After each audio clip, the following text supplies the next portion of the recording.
안디옥 교회처럼이라고 하는 제목으로 말씀 가운데 은혜를 나누고자 합니다. 다른 제목이 있다면 안디옥 교회를 꿈꾸며 이런 제목으로 말씀을 전할 수 있겠습니다. 오늘은 종교개혁 501주년을 맞이하는 기념주일입니다. 작년에 500주년이라 참 종교개혁에 관한 말씀을 많이 전했는데 한 해가 지나니까 이렇게 달라졌습니다. 1517년 10월 31일 마틴 루터는 독일의 비텐베르크 교회에 95개조 반박문을 붙이면서 종교개혁을 시작했습니다. 원래 이 루터는 종교개혁을 일으키고자 이런 일을 한 것은 아닙니다. 당시에 면죄부 판매가 참 많이 성행했습니다. 죄를 면해주는 증서죠. 어떻게 사람이 헌금을 좀 많이 한다고 죄가 면해지겠습니까? 그리고 어떻게 교황이 무오하고 아무런 잘못이 없고 그 교황의 이름으로 증서를 발부한다고 그 사람의 죄가 사해질 수 있겠습니까? 이것은 전혀 성경적이지도 않고 옳지 않은 일이라 생각한 마틴 루터는 이 95개조 반박문에 이 부분에 대해서 한번 좀 이야기해보자, 토론해보자 라고 제안을 하는 것입니다. 어떤 큰 역사적인 이 거대한 역사의 물결을 일으키고자 하는 뜻이 아니었습니다. 그런데 진정한 교회의 모습을 찾고자 시도한 일인데 이 작은 시작이 세계의 역사를 흔들어 놓았습니다. 큰 물결이 된 겁니다. 루터가 종교개혁을 시작할 때에 가장 모토로 삼고 주장했던 내용이 초대교회로 돌아가자라고 하는 것입니다. 성경에 나오는 초대교회가 원래 교회의 모습이 아니냐, 초대교회를 돌아가자. 중세의 교회가 너무 타락해 있어요. 너무 기득권을 많이 차지하고 있고 백성들의 아픔을 어루만지지 못하고 있고 또 성경적이지 않고, 그래서 초대교회 원래의 모습으로 돌아가자 이렇게 주장했는데, 여러분 초대교회라고 하면 우선적으로는 예루살렘 교회라고 할 수 있습니다. 사도행전 2장에 마가다락방에 성령이 임해서 제자들이 담대히 복음을 전하면서 교회를 이루게 되는데 그 첫 번째 교회가 예루살렘 교회입니다. 그 예루살렘 교회의 모습을 사도행전 2장 42절에서 47절에 이렇게 기록하고 있어요. 몇 가지로 요약해서 보면, 첫째는 사도의 가르침을 받아 서로 교제하며 떡을 떼며 기도에 힘쓴 교회였다. 떡을 떼며 교제하며 기도에 힘썼다. 그리고 사도의 가르침을 잘 받았다는 거죠. 말씀 공부, 성경 공부 잘했습니다. 두 번째로 사도로 말미암아 기사와 표적이 많이 나타났다. 병 고치는 역사라든지 이런 역사들이 교회에 많이 일어났습니다. 세 번째는 믿는 사람들이 다 함께 물건을 서로 통용했다는 겁니다. 자기 것만을 다 가두어두고 자기가만 쓴 게 아니라 서로 통용했고, 네 번째로는 재산과 소유를 팔아 각 사람에게 필요를 따라 나눠줬어요. 나누는데 탁월한 교회였습니다. 다섯 번째는 성전에 모이기에 힘썼고요, 집에서 아름다운 교제가 있는 교회였습니다. 교회 안에서만 잘한 게 아니라 가정에 돌아가서도 집안에서 온 가족이 서로 떡을 떼며 식탁의 교제를 나누며 하나님의 말씀대로 사는 가정이었다는 것이죠. 여섯 번째로는 하나님을 찬미하고 백성들에게 칭송받는 교회였어요. 교회가 손가락질 받은 게 아니라 백성들에게 칭찬을 받았다는 거예요. 그래서 일곱 번째 나타난 현상이 구원받은 사람이 날마다 더하게 하셨다. 하나님께서 이렇게 역사하신 부흥한 교회였습니다. 그러니까 이런 초대교회, 이 아름다운 초대교회의 모습으로 돌아가자, 이런 의미가 되는 것입니다. 그런데요, 예루살렘 교회가 참 아름다운 교회의 모습이긴 한데, 그런데 한 가지 아주 약점이 있습니다. 최대의 약점은 그 자리에 머물러 있었다는 거예요. 우리 주님의 뜻은 무엇입니까? 너희가 예루살렘과 온 유대와 사마리아와 땅 끝까지 이르러 내 증인이 되라고 하시는 것이 주님의 뜻입니다. 그런데 예루살렘 교회는 예루살렘에 머물러 있었습니다. 그래서 하나님께서는 성도를 세계로 흩으셨습니다. 사도행전 7장에 스데반의 순교 사건이 그래서 큰 의미가 있는 겁니다. 이 순교 이후에 교회가 대대적인 박해를 받게 되죠. 그래서 8장으로 가면 사마리아로 빌립 집사가 가서 전도하고 그 성에 큰 기쁨이 있도록 하는 역사, 그리고 사도행전 9장에는 사도 바울이 변화된 이야기, 그리고 10장에는 고넬료 이방 사람이 회심한 이야기, 그리고 11장에 가면 안디옥 교회, 이방 땅에 세워진 최초의 교회고 이방 사람을 위해서 세워진 최초의 교회 안디옥 교회 이야기가 나오는 것입니다. 안디옥 교회도 초대교회입니다. 오늘 우리가 진짜 본받아야 될 교회의 모습이 있다면 물론 예루살렘 교회도 아름다운 모습이지만 저는 이 안디옥 교회를 꿈꿔야 된다고 보는 것입니다. 얼마 전 우리는 안디옥 교회가 세워진 과정을 말씀을 통해 살펴보았습니다. 안디옥으로 흩어진 몇몇 사람에 의해서 안디옥이라고 하는 이방 땅에 이방 사람을 대상으로 한 처음 교회가 세워졌다는 것이죠. 이 안디옥이라는 지역, 수리아 안디옥은 예루살렘에서 500km나 떨어진 아주 먼 거리입니다. 오늘날은 500km면 KTX로 2시간, 3시간이면 갈 수 있는 거리라고 할 수 있을런지 모르지만 2000년 전에는 어마어마하게 먼 거리예요. 그런데 여기에 흩어진 사람 중에 창조적인 소수 몇 사람이 안디옥 교회를 설립했다는 이야기가 나옵니다. 새로운 역사는 많은 사람이 아니라 깨어있는 몇 사람으로부터 시작하는 것입니다. 또 이 교회는 주 예수를 전파하는 교회라고 했습니다. 즉 복음을 전하는 교회입니다. 복음의 핵심은 예수 그리스도입니다. 타협 없는 복음이라고 하는 책을 쓴 미국의 스티븐 로스라고 하는 교수님은 이 책에서 인생의 가장 큰 기쁨은 예수님을 개인적으로 아는 것이다 그랬습니다. 우리가 예수님에 대해서 모르는 사람 없습니다. 주 예수 그리스도가 우리의 구주라는 사실 우리가 알고 있습니다. 지적으로 알고 있습니다. 예수에 대한 정보도 갖고 있습니다. 성경을 통해서 많이 배우기도 했습니다. 중요한 것은 그 예수님이 나의 예수님이냐, 나의 주인이시냐, 그 예수님과 개인적으로 아는 사이냐, 그분과 개인적으로 교제하느냐, 이게 중요하다는 겁니다. 여러분의 자녀들이 부모님에 의해서 신앙생활을 해요. 근데 이 자녀들이 개인적으로 예수님과 만나 예수님과 교제하는 자녀들이 되지 않으면요, 대학 가거나 시집 가거나 군대 가거나 장가 가거나 뭔가 취업하거나 또 입시 시험 앞두거나 그러면 이 아이들이 자기 주님으로, 자기가 만난 예수님으로 고백하지 않으면 다 나중에 떨어져 나가요. 개인적인 고백이 일어나야 됩니다. 신앙생활을 30년 40년 했느냐가 중요한 게 아니라 내가 진정으로 주 예수를 믿느냐, 그분과의 교제가 일어나느냐 중요하고요. 그 교제가 일어나면 주 예수를 전파하게 돼 있다는 겁니다. 안디옥 교회가 그랬어요. 세 번째, 안디옥 교회가 부흥하는 모든 가정 중에 주의 손이 함께 하셨다 그랬습니다. 교회의 부흥은요, 개인의 능력이 아니에요. 주님의 손이 함께 하신 은혜죠. 우리의 삶도 마찬가지죠. 또한 이 안디옥 교회는 바나바와 같이 훌륭한 지도자가 있었다. 그 과정 중에 그래서 이 이야기를 했습니다. 그리고 안디옥 교회는 최초로 교인들이 그리스도인이라고 하는 칭함을 받았다고 하는 것입니다. 그 이전에 크리스찬이라는 표현이 없었습니다. 안디옥 교회가 세워지고 난 다음에 그 교인들이 살아가는 모습을 보고 비로소 세상 사람들이 이들은 크리스찬이다, 그리스도에게 속한 자, 그리스도를 따르는 자다 그랬던 것입니다. 무엇보다 이 안디옥 교회의 중요성은 최초로 이방 땅에 선교사를 파송한 교회였다는 것입니다. 이방 지역마다 교회를 세우고 그리고 사람을 파송해서 그 교회를 돌보게 하시고 목회하게 하시고, 이 안디옥 교회는 꿈꾸는 교회였습니다. 세계의 선교를 꿈꾸는 교회였습니다. 오늘 본문에도 이 안디옥 교회의 내적인 특징을 말하고 있습니다. 참 귀한 교회의 이 안디옥 교회에 지어진 과정을 우리가 살펴봤고, 오늘 말씀을 통해 이 안디옥 교회를 왜 하나님께서 귀하게 쓰셨는가 알 수 있는 그 특징이 나옵니다. 첫 번째로 다양한 영적 지도자들이 있었다는 겁니다. 1절 말씀 같이 읽어보겠습니다.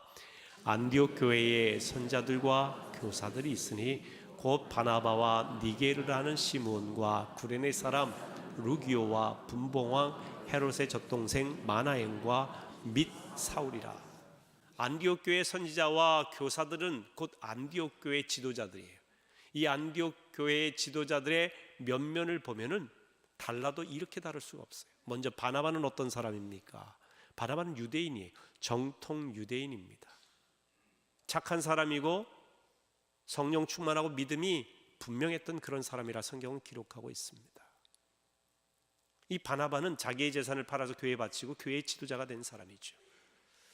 또한 그 다음에 니게르라는 시므온이 있습니다. 이 니게르라고 하는 말은 라틴어에서 왔는데요, 이 니게르라고 하는 말, 검다라는 말이에요. 니그로, 흑인을 지칭할 때 쓰는 말이죠. 저 흑인을 비하해서 쓸 때 니그로라는 표현을 씁니다. 그래서 이 시몬이라는 사람은 흑인입니다. 근데 당대의 흑인은 주로 노예의 역할을 대부분 하고 있었습니다. 또한 구레네 사람 루기오라는 사람이 나옵니다. 여러분, 구레네는 아프리카 북쪽 지역, 오늘날의 리비아를 말합니다. 이 구레네 사람 루기오는 아프리카 출신의 흑인입니다. 구레네 사람 시몬이라는 표현 나오죠. 예수님의 십자가를 억지로 졌던 사람, 이 사람도 흑인입니다.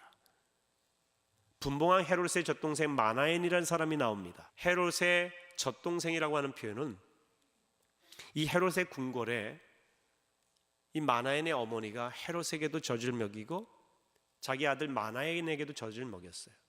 귀족입니다, 이 마나엔은. 그런데 헤롯 왕과 이 마나엔의 아버지가 아주 절친입니다. 근데 헤롯의 아내 왕비가 젖이 잘 나오질 않아요. 그래서 아들 헤롯에게 먹일 수가 없는 겁니다. 그러자 절친인 이 마나엔의 이 아버지가 자기 부인을 통해서 헤롯에게 젖을 먹이게, 어렸을 때부터. 그래서 젖동생이라는 표현을 씁니다. 다시 말하면 왕궁에서 자란 귀족입니다. 귀족. 근데 한 사람은 예수를 핍박하는 자가 되고 같은 어머니의 젖을 먹었는데 한 사람은 예수를 섬기고 교회를 세우는 역할을 해요.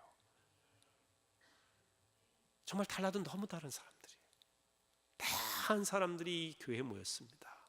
그런데 이 사람들이 안디옥 교회 지도자 역할을 감당한 것입니다. 그 다음에 사울입니다. 바로 사울은 바울이죠. 바울은 유대인 중에 유대인입니다. 대단한 지식인이요, 율법학자입니다. 다메섹 도상에서 예수님을 만난 다음에 완전히 인생이 달라진 사람이, 그리스도인을 핍박하던 자가 그리스도를 전하는 자가 되었습니다. 이 안디옥 교회의 지도자가 너무 다양해요. 피부색도 다르고 학력도 다르고 출신도 다르고 배경도 다르고 신분도 달라요. 그럼에도 불구하고 이들이 하나가 되었어요. 왜 그럴 수 있었던가?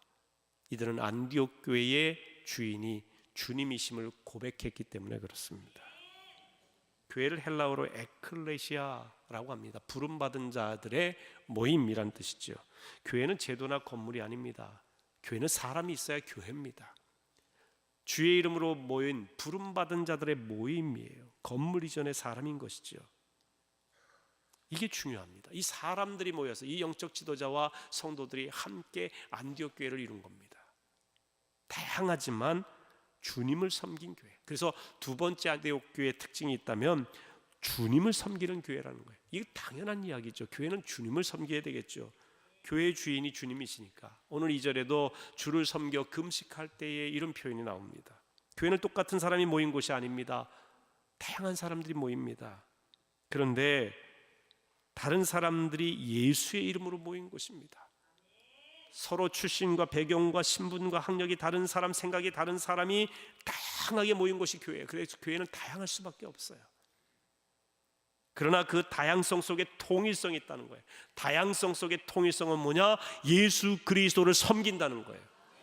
주님이 주인 되심을 고백한다는 것입니다. 교회는 자신의 존재 목적을 잘 알아야 합니다. 그것을 잃어버리면 전부 잃어버리는 거예요. 한낱 세상의 친목단체에 불과하게 되는 겁니다. 교회는 교회 자체를 위해 존재하는 것이 아니라 주님을 섬기기 위해서 존재하는 것입니다. 교회는 자신의 꿈을 이루기 위해 존재하는 것이 아니라 주님의 꿈을 함께 꾸며 나아가는 공동체인 것입니다. 그리스도인들이 교회 생활하다가 시험에 들었다고 이야기를 합니다.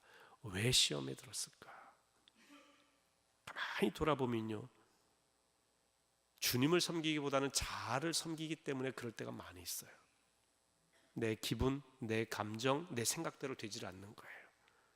누군가에게 문제를 제기해요. 나 신앙생활하기 어렵다, 교회를 떠나겠다고 하는 분들이 있습니다. 여러분, 진정 우리가 예수님을 바라보고 주 안에서 하나 되려고 한다면 누구 때문에 시험 들었다고 말할 수 없습니다. 누구 때문에 교회 나온다 안 나온다 말할 필요가 없습니다. 내가 주님을 섬기고 있는가, 내 자아를 섬기고 있는가, 우리가 살펴보아야 될 필요가 있습니다.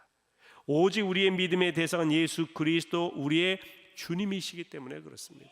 우리는 주님 때문에 기뻐하고, 주님 때문에 신나고, 주님 때문에 일하고, 주님 때문에 눈물 흘리고, 주님 때문에 헌신하는 것입니다. 주님을 의지하면 주님의 십자가 보혈의 능력이 우리에게 임합니다. 세상의 음부의 권세에 휘둘리지 않게 됩니다. 우리는 살아있는 동안 오직 예수 그리스도, 그분만을 섬기고 그분만을 높여드려야 될 줄로 믿습니다. 세 번째 안디옥 교회의 특징은 성령의 인도하심에 순종했다는 것입니다. 오늘 본문 2절과 3절을 같이 읽겠습니다. 주를 섬겨 금식할 때에 성령이 이르시되 내가 불러 시키는 일을 위하여 바나바와 사울을 따로 세우라 하시니 이에 금식하며 기도하고 두 사람에게 안수하여 보내니라. 안디옥교에서 첫 번째 선교사 파송하는 장면입니다. 바나바와 바울을 선교사로 파송하기 위해서 교회는 금식하며 기도했어요. 간절히 기도했다는 얘기죠. 그리고 기도하는 가운데 성령의 명령에 따라서 바나바와 바울을 세우는 장면입니다. 그리고 성령의 명령에 따라 바나바와 바울이 결단하고 선교사로 나가기로 하는 것입니다. 교회는 성령이 운행하셔야 됩니다. 그러기 위해서 교회는 기도해야 돼요. 기도하는 가운데 주신 음성에 순종하며 나가는 것입니다. 여러분, 바나바와 바울이 어떤 사람이에요? 안디옥 교회 핵심 인물입니다. 담임 목사님과 공동 사역자입니다. 그런데 이분들이 성령의 인도하심 따라 선교사로 안수받고 파송되어 가는 장면입니다. 성령이 임하시면 이 사람은 중요하기 때문에 이래서 나가면 안 되고, 이 사람은 이런 역할을 하기 때문에 이래서 안 되고, 이 사람은 이 기관에서 일하기 때문에 다른 기관은 절대 갈 수 없고, 이게 아니라는 거예요. 나는 성가대에서, 나는 교사로, 나는 안내위원으로 수십 년간 있었기 때문에 나는 이 일만을 해야 된다, 이것도 아니에요. 나는 안양교회 교인으로 수십 년 몇 대째 왔기 때문에 안양교회 성도로만 있어야 된다는 법도 없어요. 나는 대한민국 국민이기 때문에 대한민국에서만 신앙생활을 해야 된다, 이것도 아니에요. 우리는 오직 내 생각이 아니라 성령이 인도하시면 거기에 순종해야 되는 것입니다. 바울과 바나바의 위대함이 여기 있습니다. 여러분, 안디옥 교회가 부흥했습니다. 안디옥 교회가 얼마나 많은 사람들에게 영향력을 줍니까? 심지어 귀족도 오고 말이에요. 뛰어난 학자들도 오고 다양한 사람들이 모여서 교회가 부흥이 이루어졌고, 아마 안정된 교회, 부유한 교회, 영향력 있는 교회가 되었을 거예요. 이런 교회 떠나고 싶겠습니까? 여기 안주하고 싶은 것이 사람의 심리입니다. 그런데 바나바와 바울은 기도하는 가운데 성령이 인도하셔서 이제는 선교사로 파송받는 그 장면이 오늘 본문에 있는 내용입니다. 하나님의 일은 내 생각대로 하는 게 아닙니다. 성령의 인도하심에 순종하며 하는 것이죠. 가라면 가는 거고요, 멈추라면 멈추는 것입니다. 성령 충만하여 기도하고 복음을 전해야 되는 것입니다. 성령의 인도하심 따라 기도할 때 성령께서 우리 마음에 감동을 주십니다. 기도하다가 받은 감동을 소멸시키지 마세요. 때로는 우리의 마음속에 헌신하고자 하는 감동, 누군가를 전도하고자 하는 감동, 주를 위해서 간절히 일하고자 하는 그런 감동과 때로는 눌림이 있을 수도 있어요. 왜 이렇게 생각이 나고 왜 이렇게 마음이 괴롭고 힘든가 할 때도 있습니다. 하나님께서 자꾸 기도하도록 시키시는 내용이 있다는 겁니다. 여러분, 감동이 올 때는요, 미루지 마세요. 특히 영혼을 구하고 교회를 세우고 헌신하고 선교하는 일에는 기도할 때 눌림의 역사가 있어요. 마음에 부담이 있어요. 거룩한 부담이죠. 여러분, 사람들은 흔히 내 능력에 맞는 일을 구합니다. 자기 능력에 맞지 않는 일을 못한다고 주님 앞에 나 이거 할 수 없습니다 하고 물러섭니다. 근데 하나님의 사람은 자기 능력에 맞는 일이 아니라 하나님이 원하시는 일을 믿음으로 감당하는 사람입니다. 하나님이 맡기신 일이 확실하다면 여러분 이렇게 기도하셔야 됩니다. 하나님, 내가 이 일을 감당할 수 있는 능력을 주시옵소서. 내게 능력이 없어서 이 일을 못합니다가 아니라 하나님이 원하시는 일이고 내게 맡겨주신 일인데 이 일을 감당할 수 있도록 힘주세요. 여러분, 하나님의 교회의 일은요, 계산으로 하지 않아요. 계산하면 할 수가 없어요. 성령의 감동하심이죠. 저는 하나님의 꿈을 이루는 일에 대한 부담이 있습니다. 하나님께서 계속 놓고 기도하게 하시는 제목들이 있어요. 그 중에 하나가 우리나라의 자살을 예방하고 생명 존중 문화를 일으키자. 1년이면 14,000명 가까이 자살을 하는데 너무나 불쌍한 거예요. 자살하고 나면 그 유가족들의 아픔과 고통, 죄책감을 이루 말할 수가 없습니다. 그래서 유가족들의 이 자살 충동은 일반 사람에 비해서 8배나 높습니다. 자살이 또 다른 자살을 부르는 거죠. 참 괴로운 일입니다. 영혼의 생명을 구원하기도 전에 육의 생명이 죽으니 얼마나 안타깝습니까? 그래서 이 일에 대한 부담감이 있으니 하나님 내게 주신 사명이라 믿고 이 일을 하는 것이고요. 세계 선교, 주님께서 땅끝까지 복음 전하라고 하시니 교회가 세워진 목적은 크나 작으나 세계 선교예요. 저 20-30명 모이는 교회, 시골 교회도요, 늘 세계 선교를 위해 땅끝까지 복음 전하는 일 위해 기도하고 헌신해야 돼요. 물질에 많고 적음 있고 없음의 문제가 아니라 그게 하나님이 주신 사명이에요. 우리 교회는 개척교회니까, 어려운 교회니까 늘 도움만 받아야 된다, 이렇게 생각하면요 평생 크지를 못해요. 여러분, 하나님의 꿈을 이루는 교회가 얼마나 될까요? 우리가 교회가 많기 때문에 더 이상 교회를 개척할 필요가 없다고 얘기하는 것은 신앙적인 이야기가 아닙니다. 교회가 많다 적다가 중요한 것이 아니라 하나님이 기뻐하시는 교회, 하나님의 꿈을 이루는 하나님의 드림교회, 하나님께 드려진 드림교회를 세우는 게 중요한 것이지요. 안디옥 교회와 같은 교회가 곳곳에 세워져야 됩니다. 꿈꾸는 다락방이라는 책을 써서 유명한 작가 이지성 씨는 R=VD라고 하는 공식을 이야기했어요. 이 R은 뭐냐? 영어로 realization, 그리고 VD는 vivid dream. 다시 말하면 realization이라고 하는 것은 실현되는 걸 말해요. 실현된, 무엇이 실현된다, 현실이 된다는 거죠. 이 현실이 되기 위해서는 생생한 꿈을 꿔야 된다는 거예요. 막연한 바램과 소망만 가지고 되는 것이 아니라 그 꿈이 구체적이고 생생할 때 현실이 된다.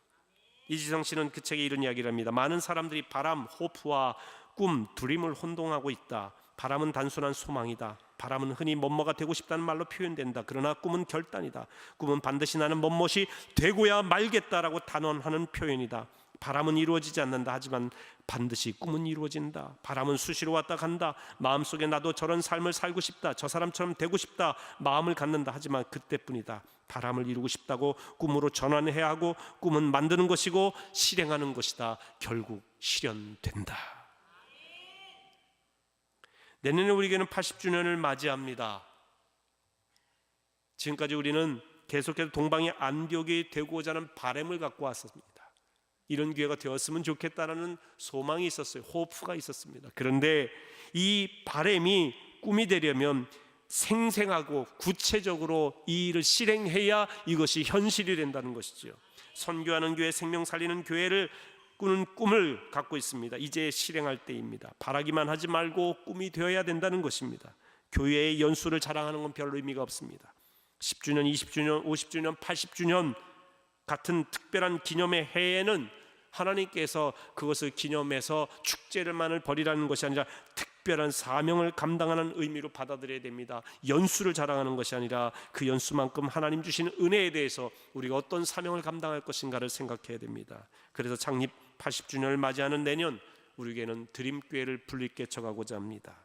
드림교회라는 이유는 하나님의 드림 꿈을 이루는 교회, 우리말로는 하나님께 드려진 드림, 사람 중심의 교회가 아니라 하나님 중심의 교회, 내 꿈을 이루는 어떤 담임 목사나 어떤 교인들의 꿈을 이루는 교회가 아니라 하나님의 꿈을 이루는 교회가 되어야 된다. 그런 의미에서 드림교회입니다. 왜 분립개척이라고 하느냐? 여러분, 그냥 옛날 개척은, 과거의 개척은 건물을 세워주는 거예요. 교회 하나 덩그랗게 세워지면 알아서 크라는 거죠. 그런데 여러분, 요즘 교회만 세워지고 교인들이 없으면 그 교회가 오래가지 못하는 걸 참 많이 보게 됩니다. 유럽의 교회들 보세요. 이슬람 사원이 되고 술집이 되는 그런 일들이 요즘 비일비재합니다. 이유는 뭐냐면 건물은 있는데 건물을 유지하고 관리할 수 있는 사람이 없어요. 성도가 없으니까, 건물이 유지되지 않으니까 다 술집으로, 디스코텍으로, 이슬람 사원으로 교회가 바뀌고 맙니다. 그래서 교회는 에클레시아 교회 원말대로 건물 이전에 사람이 있어야 돼요. 그래서 우리 교회가 분립개척을 한다는 말은 교인들이 함께 간다는 이야기예요. 우리 교인들이 가서 개척을 한다는 겁니다. 건물만 세워주는 게 아니에요. 안양교회를 떠나 새로운 교회, 그것도 개척교회로 가려고 생각하면 아마 아득한 마음이 들 겁니다. 불편함도 있을 것입니다. 내가 헌신해야 될 부분이 많기 때문에 얼마나 마음에 부담이 있겠습니까? 하지만 여러분, 기도하는 가운데 거룩한 부담감을 가지시기 바랍니다. 생명을 살리고 하나님 나라를 확장하는 일에 부담이 없을 수가 없어요. 어머니가 아이를 낳을 때에 이 생명을 낳는 고통, 해산의 수고가 얼마나 큽니까? 그 부담이 얼마나 커요. 하지만 거기에 생명이 나오고 출산되어서 아이가 자라는 것을 봤을 때는 그 무엇과 비교할 수 없는 기쁨입니다. 우리 교회가 80주년을 맞이해서 우리 교회가 거룩한 부담을 갖고 이 일을 하자는 것입니다. 교인들은 헌금도 해야 될 것이고 기도도 해야 될 것입니다. 눈물을 쏟는 희생도 있어야 될 것이고, 함께 분립개척되어서 하나님이 내게 명하시면 나아가 함께 개척하는 이들도 있어야 될 것입니다. 여러분 마음에 80주년 드림교회에 대한 마음을 주시면 결단하고 함께 가겠다고 신청하시고 지원하시면 됩니다. 하나님의 일은 계산으로 되지 않는다고 했습니다. 교회가 멀다 가깝다, 힘들다 편하다 좋다 나쁘다가 아니라 주님의 뜻은 무엇일까?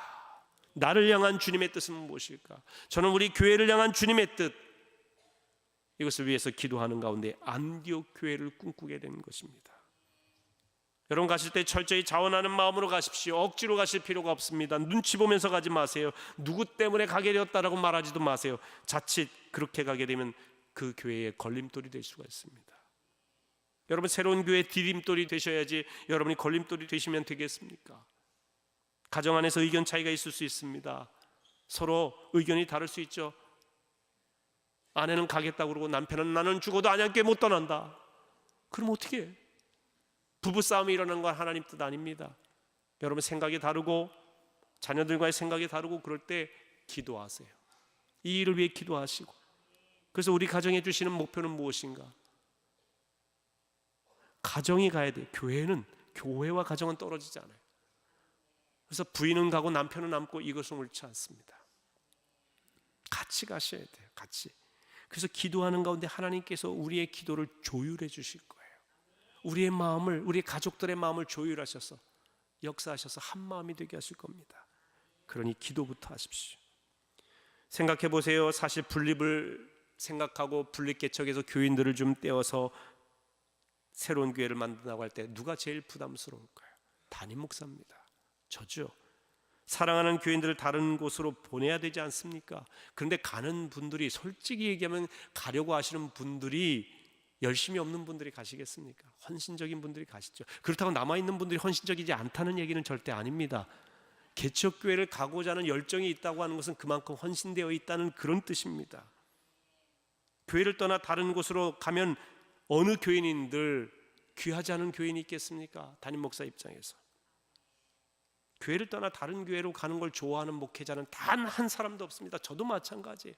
제가 좋아서 기뻐서 와 해서 내보내지 않습니다. 마치 딸을 시집 보낼 때에 아빠의 마음은요, 이 딸을 내보내긴 내보내야 되고 결혼시켜서 가정을 만들어주긴 줘야 되는데 이걸 좋아서, 딸을 좋아서 저 늑대 같은 사위한테 주는 아버지는 없다는 거예요.